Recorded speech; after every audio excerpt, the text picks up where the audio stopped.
strategy at this point? Well, there are two different strategies. There's one for House Republicans, and then there's one for Senate Republicans. The problem is they can't coalesce around one idea. And the House goes first. Right now, they're having trouble getting everybody on board one idea, too. A clean bill would go through and say, hey, we'll fund the government through January 19th.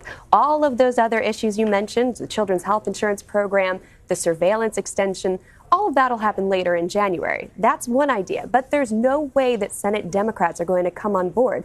And this one time, the Senate does need to lean on Democratic support to get it through. We know that Congress was supposed to have started recess a week ago, Scott. What's your sense? What are you hearing? What are the thorniest issues here?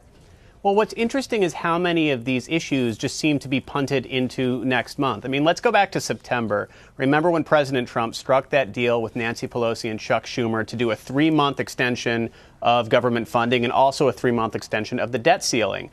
Republicans were so angry at that point because President Trump was handing huge leverage to Democrats who were going to be in a position where they would have the votes that Republicans would need to fund the government. And the question was, what will Democrats do with this leverage? Will they insist on a permanent fix for DACA? Will they insist on funding for Obamacare markets? And it seems, as of right now, as of Wednesday night, that they're not going to do any of that, that they are not willing to shut down the government over either of those issues.